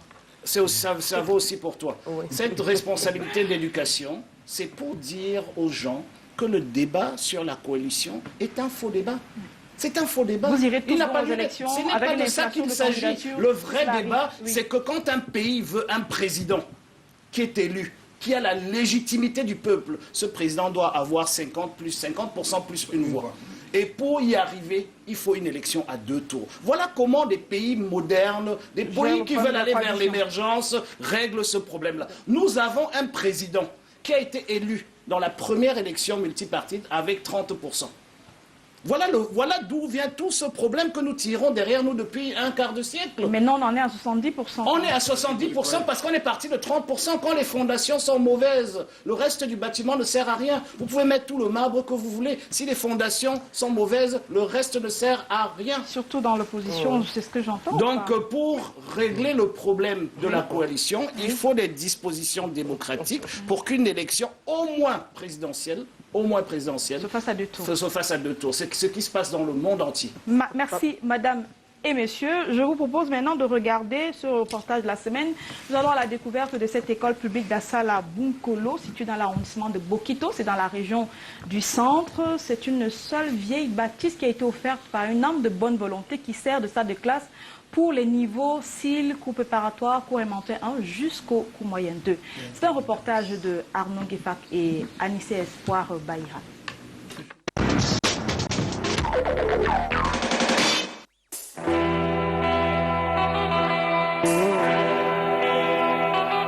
Vue de face, c'est vieillesse confirmée. Une bâtisse à la villageoise, la présomption ferait d'elle une case de grand-mère. C'est pourtant l'abri de fortune de l'école publique d'Assala Bunkolo dans l'arrondissement de Bokito, département du Bas-Méinoubou, région du centre. 6 classes ici logées pour 72 élèves du cycle primaire complet. Rien d'acquis depuis sa création en 2013, que de besoins. Notre école a besoin d'un point d'eau, des toilettes, bref, de toutes les infrastructures moderne dont une école a besoin pour son bon fonctionnement. Visite guidée en l'état. Les murs portent les blessures de vieillesse aux extrémités. Et le pansement, c'est avec les feuilles de palmier. Pour l'arcer dans les salles de classe, ça passe par ce couloir, à la fois ténébreux et plein d'entraves. La logique d'occupation, c'est une salle, une classe, 2 pour celle à effectif réduit. Des briques de terre et des planches pour faire des bancs, parfois à 60 degrés d'inclinaison. Les pieds, c'est bain de poussière obligatoire. Pas encore de table, les bras et les genoux pour supporter tout exercice de lecture et d'écriture. Sacrée école du village. C'est pas aussi facile, mais on se bat pour y parvenir. Pas de moyens, recours aux moyens de bord. L'alphabet et les chiffres sur un battant de porc, bonne reconversion. C'est le tableau de la CIL. Un peu plus évolué au cours moyen deuxième année. Là se prépare la toute première promotion du certificat d'études primaires de l'école. Ça fait 3 ans qu'ils évoluent dans ce cadre et le temps n'a plus rien changé. Nous sommes déjà, je peux dire, habitués à cela. Donc, même eux-mêmes, ils savent déjà dans les conditions dans lesquelles ils se trouvent. 3 maîtresses des parents, à la tâche, permanemment à l'attente du véritable emploi, mais bien obligées d'agir en bénévolat absolu. On a besoin d'être sur le terrain. Donc, on ne réfléchit pas à savoir où réellement on va aller enseigner. On se doit être sur le terrain. C'est vrai que les enseignants déjà sur le terrain qui peuvent postuler lors de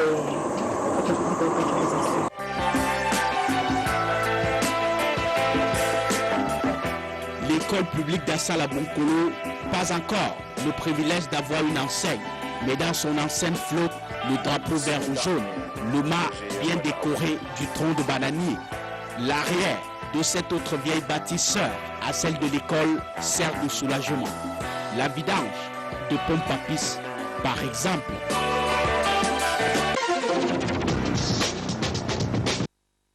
Emmanuel Atangana, vous avez regardé cette école avec nous. Elle vous parle? Ça vous ressemble ce type d'école en 2016 au Cameroun? Elle parle à tous les Camerounais. Je me rappelle que moi-même j'ai fait mon école primaire, c'était pire que ça. Mais c'était dans... Il y a une bonne décennie quand même, non? Oui, il y a peut-être 4 décennies. Oui, mais que 40 ans plus tard, on se retrouve à une école comme ça encore au Cameroun. C'est dommage, mais ça peut arriver. Non, il faut plutôt lui poser la question, est-ce qu'il peut envoyer ses enfants dans cette école? Monsieur le Président, avec tout le respect que je vous dois... Est-ce que tu peux envoyer tes enfants dans cette école? Pourquoi pas? Pourquoi pas? Monsieur aussi. Je peux. Si je suis originaire de ce village et que je vis dans ce village, j'enverrai mes enfants dans cette école. Je n'ai pas terminé, je n'ai pas terminé. 10 secondes, parce que vous vous êtes laissé distrait par monsieur aussi. Il est possible qu'on ait encore ce genre d'école dans une république comme la nôtre. Pourquoi? Parce que il peut arriver. Et c'est malheureusement le cas pour cette école qu'il y ait une mauvaise répartition. Et une défaillance dans le système de répartition. Il y a une défaillance dans la construction de l'école, la carte scolaire du Cameroun. D'accord. C'est possible. La députée que vous êtes interpellée par ce type d'établissement, non? Oui, évidemment, et je pense que pour être très sérieux, cela nous indique un peu, comment dirais-je, les besoins de l'offre d'éducation. Parce que, évidemment, nous sommes un pays en voie de développement ou alors qui recherche son émergence, et les problèmes sont multiples. Et c'est compréhensible qu'on ait ces situations, mais vite pour les regretter. Et j'ai eu des entretiens avec le ministre de l'enseignement de base qui me disait que ça fait partie de ses préoccupations parce qu'il y a un minimum quand même à servir pour chaque... Les délais, c'est quoi pour que on reparte filmer cette école? Il y a déjà eu beaucoup de progrès. Là, vous nous montrez une école précise, une ponctuelle. Vous ne nous montrez pas tout ce qui a été fait comme progrès. Mais sur ce cas précisément, vous vous engagez à repartir voir Madame le ministre pour dire j'ai vu ça sur Canal+. Mais je pense que Madame le ministre aura vu elle-même. Je pense qu'elle sera peinée et que très vite elle mettra un plan on appelle ça quoi, un remediation plan pour essayer de changer la situation. Vous en parlerez aussi à l'Assemblée nationale? Je pense que j'ai présenté des écoles encore pires que celle-là. Celle-là, au moins une toiture. Je crois que j'ai présenté une école qui est à 8 km de Yagouan, dans le fief d'un haut responsable du RDPC, où les enfants sont par terre et il n'y a qu'une toiture de chaume et c'est tout. Et je pense que l'élément le plus coûteux dans cet établissement-là, c'était le drapeau du Cameroun. Mais cela étant dit, il faut quand même pas que ça devienne tout de suite émotionnel, il faut qu'on regarde les faits. Moi, ce qui me choque, c'est pas qu'il manque des bâtiments, mais c'est que vous avez une seule dame dans une école publique qui en plus est volontaire, fait du bénévolat dans une école publique. Une seule salle de classe allant de la CIL au cours moyen 2. Voilà le problème. Que l'État soit incapable de construire toutes les écoles primaires du Cameroun, c'est une chose. Mais quand l'État, quand cette même madame que tu côtoies, ministre de l'Éducation de base, donne une autorisation pour ouvrir une école primaire publique, il faudrait que les moyens suivent. Il faudrait au minimum qu'il y ait une institutrice ou un instituteur par classe. C'est le minimum. C'est le minimum. Merci. Et je pense que cela démontre à merveille pourquoi l'appel est si urgent chez eux. Parce que le septennat a échoué.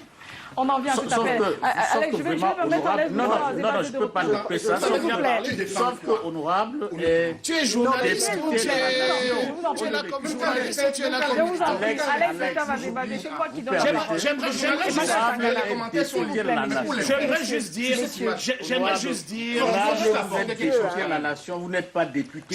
J'aimerais juste dire... Moi, je dis aussi que c'est un arrêt sur l'image. On ne peut pas... Et c'est en tant que tel que je le... Je vais finalement vous retirer la parole à tous parce que je veux bien vouloir...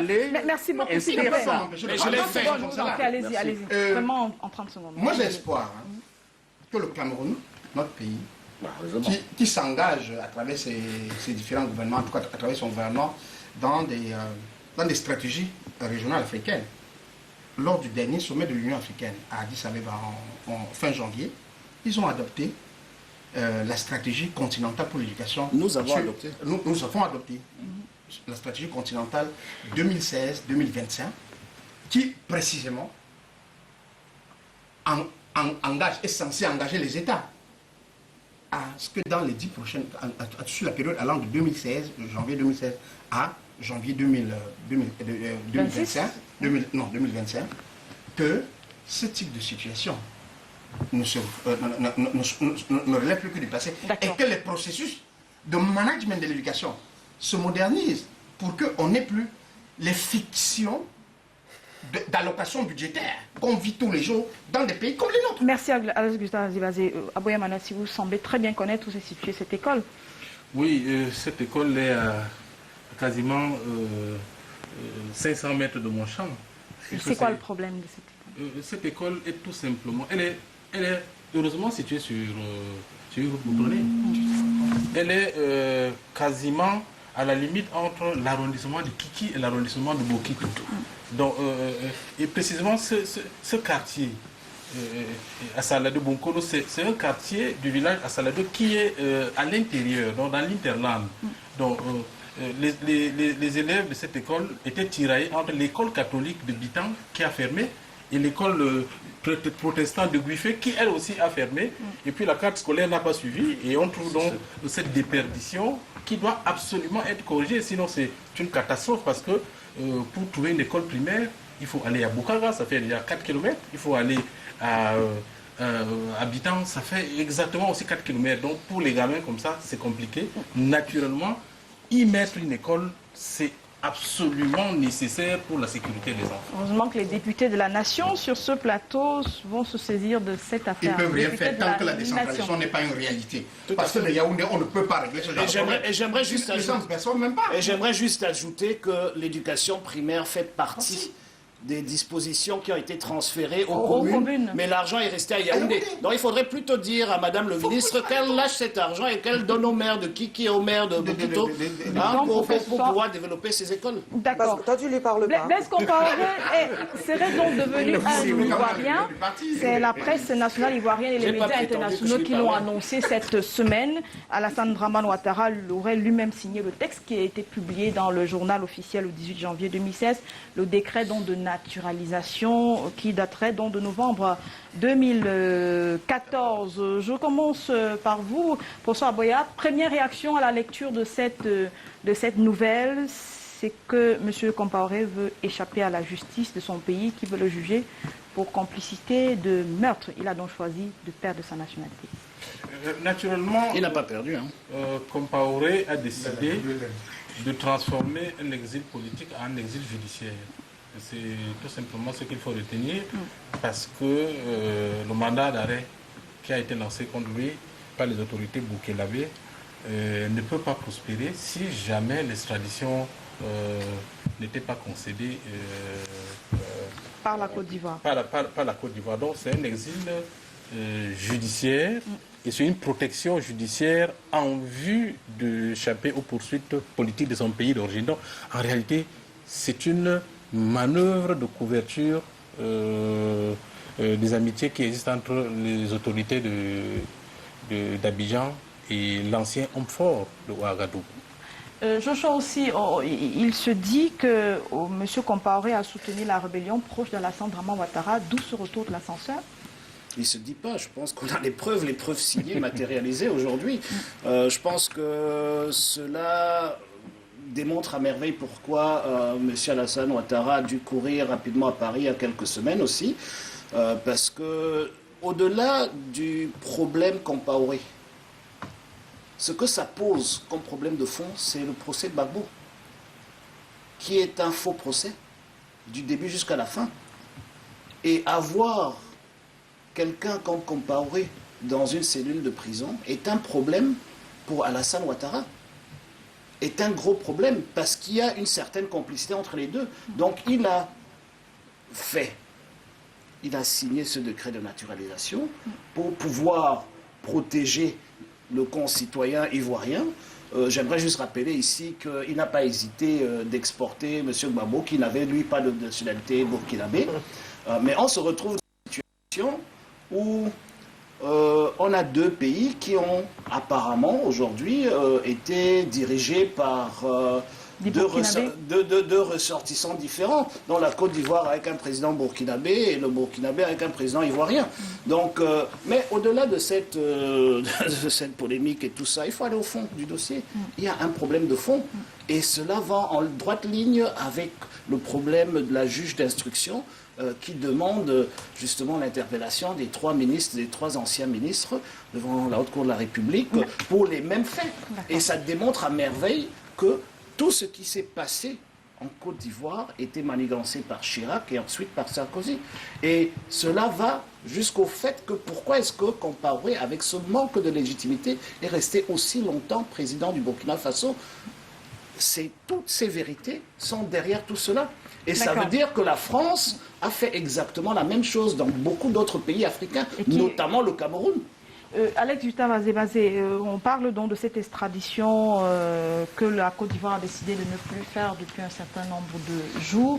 On se dit que c'était en rapport avec le procès Gbagbo et donc de la suite de l'affaire, puisque il a bien été demandé à la CPI pourquoi on n'a jugé qu'un seul camp. Il y avait d'autres personnes qui étaient attendues là-bas. Du coup, on se disait que les propos de M. Ouattara concernaient seulement ceux de son camp qui se seraient livrés à des actes préjudiciables dans cette crise post-électorale. Est-ce que c'était pour résoudre, pour préparer l'opinion à la découverte de la nationalité de M. Compaoré? À l'heure où nous parlons, il n'y a pas, à ma connaissance, de procédure devant la justice internationale contre Blaise Compaoré. S'il y a un mandat d'arrêt. Non, il y a un mandat burkinabé. Mandat d'arrêt international. Mandat d'arrêt international. Mais aucune juridiction internationale n'a instruit. Ce sont des juridictions internes. Quel café que ce soit concernant Blaise Compaoré.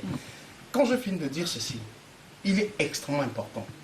Ce qui se passe en Côte d'Ivoire, en tout cas, ce cas-là montre très bien le niveau de manipulation des institutions que dont nos dirigeants sont capables pour des fins uniquement pour des fins personnelles.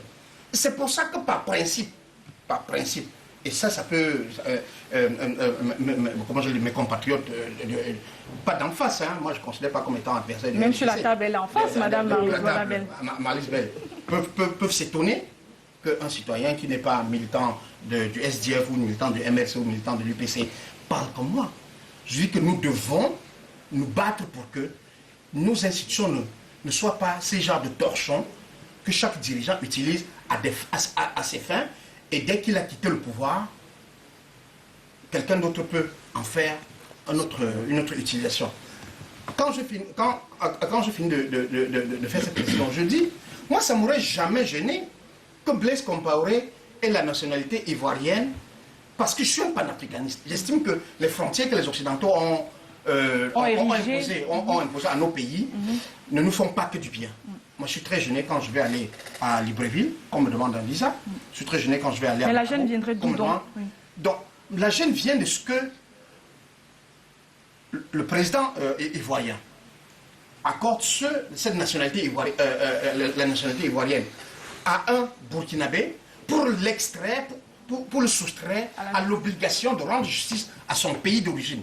Et ça, c'est producteur de ce qu'on appelle la sacralisation de l'impunité des dirigeants en Afrique. Et quand on procède comme cela, comment les mêmes dirigeants peuvent attendre notre soutien, le soutien des citoyens, le soutien des citoyens, quand eux, ils ne veulent pas que la justice internationale non africaine s'intéresse à eux quand ils commettent des crimes contre les citoyens, les crimes contre les droits de l'homme, les crimes de masse. Merci beaucoup, c'est compris. Blaise Compaoré peut être, comment je vais dire, accusé ou suspecté d'un certain nombre de crimes dans son pays. Merci beaucoup. Et Emmanuel Tangana, est-ce qu'il peut avoir une incidence sur la nationalité ou bien la politique intérieure même de la Côte d'Ivoire? Imaginez-vous, Ivoirien, vous apprenez aujourd'hui que l'autre président a pris la nationalité pour se soustraire notamment à cette justice.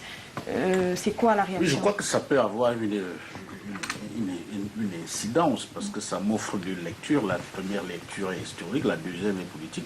La lecture historique, c'est que les deux pays, comme le disait Alex, offrent quand même une perméabilité au niveau des deux frontières. On peut traverser du Burkina pour la Côte d'Ivoire très allègrement. résultat des courses, la Côte d'Ivoire aujourd'hui héberge 2 millions de citoyens burkinabés sur son territoire. Et de l'autre côté, il y a aussi près d'1 million d'Ivoiriens qui vivent au Burkina Faso. Là, c'est la lecture historique. Maintenant, la lecture politique qui aura donc une incidence parce que Blaise Compaoré peut quand même se considérer, s'estimer comme un Burkinabé heureux, très heureux, parce que je crois que dans l'histoire, c'est le premier qui bénéficie de cette, j'allais dire, grâce présidentielle, entre guillemets, de cette nationalisation, alors que d'autres compatriotes de son ancien pays attendent depuis des années. Et c'est là qu'il peut avoir justement cette incidence-là. politique. D'accord. Marlise Doualabel, il reste quand même que ce sont des hommes politiques qui ont promis des choses, qui ont porté une image pendant un certain nombre d'années et qui aujourd'hui vont se défaire de cette image pour des raisons, comme Joshua l'a dit, personnelles. Oui, mais je pense que ça n'a jamais été des aussi. Hein. Tout le long, ça n'a pas été des saints. D'ailleurs, qui est saint? Mais je veux dire que autant c'est une belle histoire amicale et de loyauté, autant ça devient gênant quand on réalise que c'est pour résoudre un problème de cette nature. Ce n'est pas que politique, c'est aussi moral. C'est aussi moral. Et si M. Blaise Compaoré avait pris sa retraite et s'était retrouvé dans le pays de sa femme et aurait bénéficié d'une nationalité ivoirienne de la part... Enfin, oui, par de M. Ouattara, oui. M. Ouattara, ça aurait été une autre histoire. Mais ça devient une histoire extrêmement compliquée. Parce qu'il a voulu rester au pouvoir, il a été poussé à partir par la rue et du coup... Et du coup, maintenant, bon, pour essayer de rattraper, M. Ouattara lui-même se met dans une situation extrêmement difficile. Et donc on dit qui vivra verra, mais je ne sais pas comment l'opinion internationale va admettre cela. En tout cas, moi, je suis restée... Nous n'admettons pas ça. On termine justement avec vous, Aboya Manasseh. Comment on va admettre cela et cette question d'impunité sur le continent africain? Parce que c'est justement pour échapper à la justice, si on prend cette lecture-là comme ça. Comment résoudre cette question d'impunité des chefs d'État qui posent des actes et qui, à la fin, ne veulent pas y répondre devant les juridictions nationales et internationales? Comment faire? Mais déjà... cette impunité-là est encadrée par le tribunal pénal international, qui est aujourd'hui décrié parce que, essayant d'articuler les normes à double vitesse, mais davantage sur la question de Compaoré, ce n'est qu'une fuite en avant. Je crois qu'il a différé simplement le problème. Il sera rattrapé tôt ou tard? Oui, puisque le mandat des deux chefs d'État va courir 5 ans. 5 ans au Burkina, 5 ans en Côte d'Ivoire. Absolument, c'est une question qui va rebondir. Puisque on comprend que le président Compaoré a demandé cette nationalité sur les conseils de son avocat français Olivier Sûr, qui a lu les dispositions ivoiriennes et a conseillé d'articuler ces demandes-là. Mais c'est des manœuvres judiciaires en vue d'échapper à la justice internationale, notamment celle qui est articulée par son pays. Parce que pour l'instant, c'est en Côte d'Ivoire qu'il réside et il veut avoir sa retraite en Côte d'Ivoire. Malheureusement, l'impunité n'est qu'une impunité de circonstance. Elle est fragile parce qu'elle est appelée à évoluer si les acteurs politiques venaient à changer.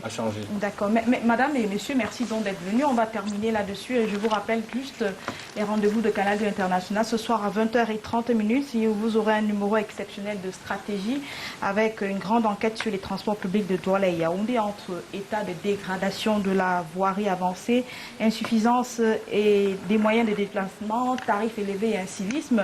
La situation est alarmante. Pourtant, il existe bien des solutions et ces solutions, vous les verrez donc dans ce numéro spécial stratégie présenté par Bertrand Didier Bouga. Longue vie également au quotidien L'économie qui a tiré son 1000e numéro cette semaine dans un contexte de crise de la presse papier et de l'envol du numérique. Chapeau donc au journal de la valeur ajoutée. Et puis nous terminons par une pensée pour notre confrère Xavier Ndetchoua qui a été porté en terre hier à Bakou, c'est dans l'ouest du Cameroun. Xavier Ndetchoua a été en service au quotidien Le Jour après après avoir servi en mutation et plein d'autres titres. L'Afrique et nos amis d'ailleurs de la République démocratique du Congo, plein d'autres Africains sont venus donc rendre particulièrement hommage à ce grand homme de la presse.